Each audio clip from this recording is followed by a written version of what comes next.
स्वागत है आप सभी का एकलव्य एकेडमी कासगंज और एकलव्य पीसीएस के ऑनलाइन प्लेटफॉर्म्स पर। आज हम एक बहुत ही इम्पॉर्टेंट टॉपिक पर डिस्कशन करने वाले हैं और जो टॉपिक है अपकमिंग एग्जाम 19 जून को जो होने वाला है राजस्व लेखपाल का यूपी में। देखिए बहुत ही कम टाइम बचा हुआ है, मात्र अगर हम मोटा मोटा सा हिसाब लगाएं एक आध दिन तो ऐसे निकल ही जाता है हमारा, अगर कोई काम आ गया है कुछ भी है। 40 डेज की स्ट्रैटेजीज रह गई है, लास्ट के 40 दिन रह गए हैं जिसमें आपको किस तरीके से प्रिपरेशन करनी है और क्या क्या स्ट्रैटेजी बना के हम अपनी प्रिपरेशन को और बेहतर और एक बिल्कुल परफेक्ट दिशा दे सकते हैं, हम उसके बारे में आज डिस्कस करेंगे। सबसे पहली चीज देखिए, हमारे पास यहाँ हम देख सकते हैं केवल 40 डेज रह गए हैं। 40 डेज में बहुत सारे स्टूडेंट्स ऐसे कंफ्यूज होंगे, कुछ लोग सोच रहे होंगे अब मुझे सब्जेक्ट वाइज रिवीजन करना चाहिए, क्योंकि देखिए ये तो कहना ही बेकार है कि अब तैयारी शुरू करनी चाहिए। अब केवल रिवीजन का टाइम है, तैयारी का टाइम जा चुका है। अब वो लोग इसमें अपनी जगह बना पाएंगे जिन लोगों ने सारी चीज़ें थोड़ी थोड़ी ज़रूर पढ़ रखी हैं और अब बस वो अपनी तैयारी को एक लास्ट फाइनल टच देंगे। ठीक है, तो सबसे पहले हम बात करते हैं कि इन 40 डेज में बहुत सारे स्टूडेंट्स अब लास्ट टाइम में कंफ्यूज होंगे कि उन्हें प्रैक्टिस सेट लगाने चाहिए, सब्जेक्ट वाइज फोकस करना चाहिए, या फिर अभी एक एक टॉपिक वाइज डेली सारे सब्जेक्ट्स को कवर करना चाहिए। तो देखिए किसी भी एग्जाम के लिए एक स्ट्रैटेजी, सबसे पहली चीज अगर मैं आपको अपने वे से सजेस्ट करूं कि मैंने एग्जाम्स को कैसे क्रैक किया हुआ है, तो सबसे पहली चीज है कि लास्ट के देखिए 40 डेज में से आप 30 डेज की स्ट्रैटेजी बनाइए।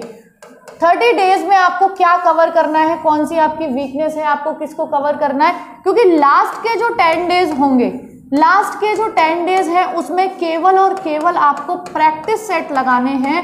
जितने भी आपकी कैपेसिटी है, आपको लगता है आप एक दिन में 2 लगा सकते हैं, 3 लगा सकते हैं, मोर एंड मोर जितने भी प्रैक्टिस सेट आप एक दिन में लगा सकते हैं आप लगाइए। लास्ट के 10 दिन में केवल प्रैक्टिस सेट लगा के हमें अपनी वीकनेस, अपनी जो भी कमियां होंगी उनको पूरी करनी है। जैसे कि बहुत सारी चीज़ें ऐसे होती हैं एग्जाम में हमें आती हैं और हम जल्दबाजी की वजह से गलत कर देते हैं, तो प्रैक्टिस सेट लगाने से ये सारी जो चीज़ें होती है उसमें धीरे धीरे सुधार आता है और लास्ट के 10 डेज प्रैक्टिस सेट लगाने के लिए इनफ है। उससे पहले आप प्रैक्टिस सेट ना लगाइए, क्योंकि सारे सब्जेक्ट को एक साथ लेके चलेंगे तो आपका जो बैलेंस होगा वो कहीं ना कहीं बिगड़ेगा। तो सबसे पहली चीज़ है लास्ट के 10 डेज में आप प्रैक्टिस सेट्स लगाइए। उसके अलावा ये जो 30 डेज की स्ट्रैटेजीज है उसको अब हम कैसे फॉलो करेंगे वो समझ लेते हैं। देखिए हमारे 4 सब्जेक्ट आने वाले हैं इसमें, अगर हम बात करें जिसमें आपका जीएस आएगा, ग्रामीण परिवेश आएगा, हिंदी है और मैथ्स है।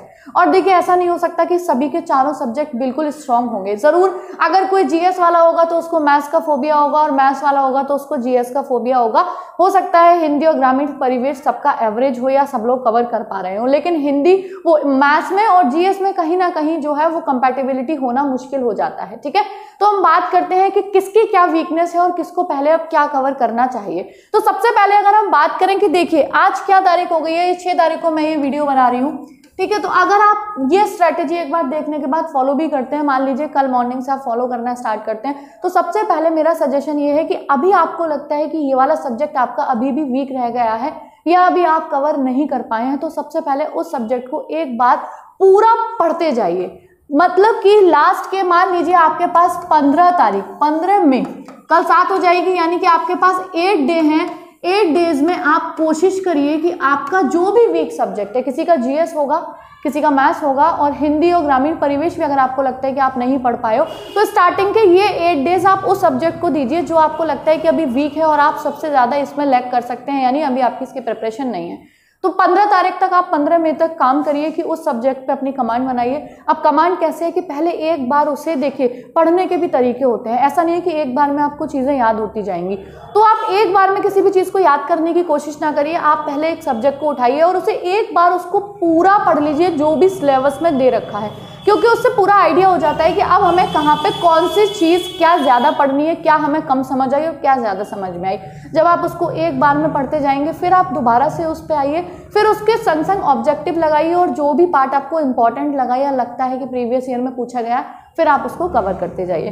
तो अपने वीक सब्जेक्ट पे आप 15 तारीख तक ध्यान दे सकते हैं। उसके बाद जब है अब आएगी 15 से, क्योंकि लास्ट के 10 दिन तो हमें छोड़ देने हैं 9 तारीख को। अब 15 से 9 तारीख तक यानी 15 में से 9 जून तक की अगर हम स्ट्रैटेजी की बात करें तो देखिए 3 हमारे पास, आप अपने जो वीक सब्जेक्ट होगा, एक कोई भी सब्जेक्ट आप उस पर कमांड कर लीजिए, उसके बाद आपके पास 3 सब्जेक्ट और बचेंगे। और हम अगर 15 से 9 तारीख की बात करें तो लगभग 15 दिन ये हैं और 9 दिन ये हैं, 15, और अगर हम 10 भी कर लेते हैं तो आपके पास 25 दिन बचेंगे, जिन 25 दिन में आपको अपने 3 सब्जेक्ट पे और कमांड करनी है। अब 3 सब्जेक्ट पे कमांड करने के लिए, रिवीजन करने के लिए जो भी आपको लगता है सिंपल है, उसे 8-8 दिन में बांट दीजिए, 8 डेज और 8 डेज, 8 या 24 दिनों में आप इनको कवर कर लेंगे। यानी कि आपको लगता है कि आपकी हिंदी अगर तैयार है तो हो सकता है आप 8 की जगह 6 दिन कर दीजिए, और आपको लगता है मुझे मैथ्स में ज्यादा प्रैक्टिस करनी है तो उसकी 8 की जगह 10 कर दीजिए। ये सब यानी जितने भी स्टूडेंट्स होते हैं सबका अपना अपना तरीका होता है कि किसको किस चीज का ज्यादा फोबिया है, या किसको लगता है कि ये चीज मेरी स्ट्रांग है, इसको मैं 4 दिन भी पढ़ लूंगा तो वो प्रिपेयर हो जाएगी, ठीक है ना। और मुझे लगता है हिंदी और ग्रामीण परिवेश, मैथ्स और कहीं ना कहीं जीएस से ज्यादा ईजी रहेगा। हाँ, वो अलग है किसी का मैथ्स बिल्कुल ही परफेक्शन के साथ तैयार है तो उसको मैथ्स का फोबिया नहीं होगा, अदरवाइज मैथ्स का जो फोबिया है वो बहुत बड़ा होता है, ठीक है ना। तो यहाँ पे आप लास्ट के जो ये 25 दिन होंगे उसमें, यानी 15 तारीख तक आप अपनी वीकनेस को कवर करेंगे, उसके बाद जो ये 25 दिन है 9 तारीख तक के, उनको आप 3 सेगमेंट में बांट लीजिए, 8-8 दिन। अब ये हो सकता है आपको कोई सब्जेक्ट सही लगे तो आप 6 में कर दीजिए और 8 वाले को 10 में कर दीजिए, इस तरीके से। अब ठीक है, ये तो हो गया डेज का डिवाइडेशन, कि आपको अभी सारे सब्जेक्ट एक साथ नहीं पढ़ने हैं कि आज आप मैथ्स भी पढ़ रहे हो, आज आप हिंदी भी पढ़ रहे हो। पहले आप सारे सब्जेक्ट्स को अलग अलग अपने तैयार कर लीजिए। उसके बाद 9 तारीख, 8 या 9 तारीख को जब आपको लगे आप सारे सब्जेक्ट का आपने सारे टॉपिक पढ़ लिए, उसके बाद लास्ट में केवल आप प्रैक्टिस सेट लगाना स्टार्ट करिए। प्रैक्टिस सेट से बहुत सारी वीकनेस, बहुत सारी मिस्टेक्स, बहुत सारी सिली मिस्टेक्स ऐसी होती हैं जो हम कर जाते हैं एग्जाम में हम कर सकते हैं, वो हमें प्रैक्टिस सेट लगाने से प्रैक्टिस हो जाता है। तो आप 9 तारीख के बाद से सीधे बस केवल प्रैक्टिस सेट्स लगाइए। तो अगर आप इस स्ट्रैटेजी को फॉलो करते हैं, यानी अपनी पहले वीकनेस पे काम करिए, उसके बाद जितने भी दिन बचे हैं उनको डिवाइड कर लीजिए अपने अदर सब्जेक्ट्स के लिए, और लास्ट में जो 10 दिन बचते हैं उसको प्रैक्टिस सेट में डिवाइड कर लीजिए। आप देखिएगा ये एक ऐसी स्ट्रैटेजी होती है एग्जाम में, किसी भी एग्जाम के टाइम, लास्ट टाइम में 1 महीने की, ये बिल्कुल कहीं ना कहीं अगर आप इसको थोड़ा भी फॉलो करोगे तो आप देखोगे कि बहुत सारे चेंजेस और बहुत ज्यादा इंप्रूवमेंट आपको आपके एग्जाम देने के लिए देखने को मिलेगा, ठीक है। अब ये आपके तरीके हैं पढ़ने के, कि कोई दिन में पढ़ता है, कोई रात में। मेरा ऐसा कोई पर्सनल सजेशन नहीं है कि सुबह उठ के पढ़िए, कि रात में इतना लेट तक पढ़िए या इतने ही घंटे पढ़िए। ये आपको करना है कि आपको लगे कि हाँ, जितना भी सिलेबस रखिए अपने सामने और उस पर टिक करते जाइए। आपको सिलेबस पूरा कवर करना है। किसी को 6 घंटे में कवर होगा, कोई 8 घंटे में कवर कर पाएगा और कोई उसे 5 घंटे में भी कवर कर लेगा। तो ऐसा कोई रेस्ट्रिक्शन नहीं है कि आपको उसको इतने ही घंटे पढ़ना है, या सुबह ही पढ़ना है या शाम को पढ़ना है। ये आपकी अपनी कंपैटिबिलिटी है या अपना कंफर्ट जोन है कि आप उसे कभी भी प्रिपरेशन कर सकते हैं। तो स्ट्रैटेजी फॉलो करिए और मुझे लगता है इससे बहुत ज्यादा इंप्रूवमेंट आएगा। बाकी कोई भी क्वेरी हो लेखपाल के एग्जाम को लेके, आपको कोई भी किसी तरीके का डाउट लगता है तो आप कमेंट बॉक्स में कमेंट करिए, मैं उसको आंसर करने की पूरी कोशिश करूंगी कि आप जो है उससे सेटिस्फाई हो पाए उस आंसर से।